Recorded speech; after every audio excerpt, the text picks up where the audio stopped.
This is Capsicum annuum. These are tissue-issue irritant compounds with documented cross-species toxicity. That's a chili pepper. I had some with my eggs this morning. The Coalition's Interspecies Research Station Carith 7 had been conducting xenobiological surveys for 22 years, cataloging the chemical compositions of biological specimens from member species' homeworlds and assessing their potential effects across diverse physiologies. The program was thorough. It was also, as Lieutenant Corwin Ashby had discovered during his first orientation session, occasionally hilarious in ways that nobody in the room except him seemed to notice.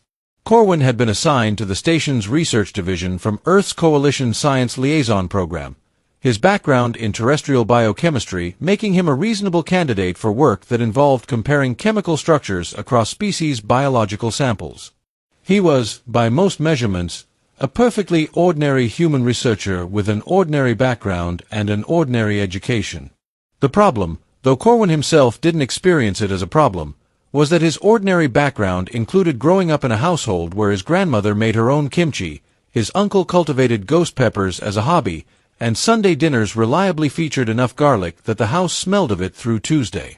Instructor Thesivane ran the xenobiology orientation with the systematic competence of someone who had delivered this material 47 times and found it straightforwardly informative.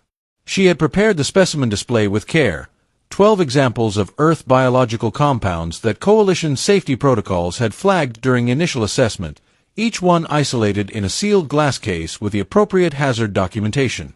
She had not anticipated the specific reaction of the one human in the room.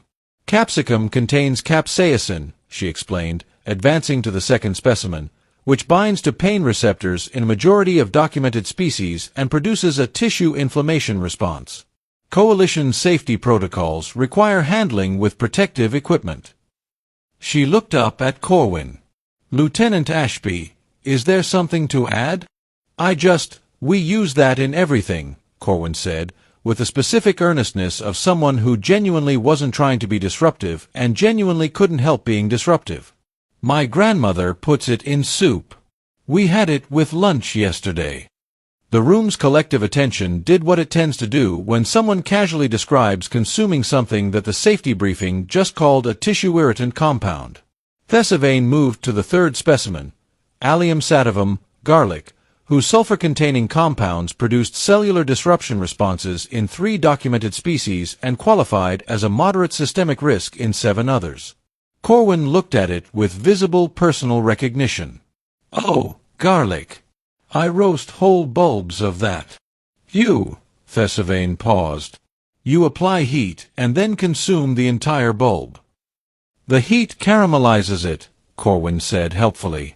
It gets sweet and soft, and you can spread it like butter. It's incredible. The Moritee researcher 2 stations down from Corwin had stopped taking notes and was staring at him. The rest of the orientation proceeded in a similar pattern. Corwin didn't interrupt with malicious intent. He interrupted the way people do when they encounter a list of things that are simultaneously being described as hazardous and personally, domestically familiar. The cinnamon that the briefing described as containing a documented toxin at sufficient concentrations was something his mother baked with. The raw almonds flagged for their cyanide precursor compounds were a snack he kept at his workstation. The capsaicin compound, whose Coalition warning label recommended immediate decontamination on skin contact, was something he'd once used in a friendly hot sauce competition with his unit. By the time Thesivane reached specimen 11, black pepper, flagged for its piperine content and cross-species irritant potential, the room's energy had shifted from routine orientation attention to the specific engaged focus of beings who have discovered that something they thought they understood was considerably more complicated than anticipated. Piperine, Thesivane said, increases intestinal permeability in several documented species, producing significant gastrointestinal distress in black pepper, Corwin said. We use it with salt. On basically everything. It's in every kitchen on Earth. The Velthrani researcher across the lab set down her specimen collector very slowly. Thesivane looked at the remaining specimen. Then at Corwin. Then at her prepared notes, which had not contained a contingency section for this specific situation. Lieutenant Ashby, she said, with the deliberate composure of a scientist encountering data that required thoughtful processing rather than immediate conclusion. How long has humanity been consuming these compounds? Corwin thought about it genuinely.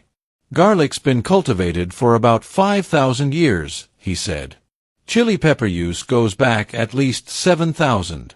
Black pepper was valuable enough that ancient trading routes were built around transporting it. 7,000 years of regular consumption, Thesivane said. Probably longer in some regions. We don't have written records from before a certain period. The Morati researcher, whose species had a particular relationship with numerical information, did quiet calculations for several seconds.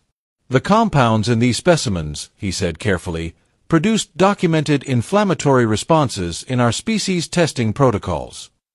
Yes, Corwin said. They do the same in humans. Chili peppers absolutely cause inflammation responses.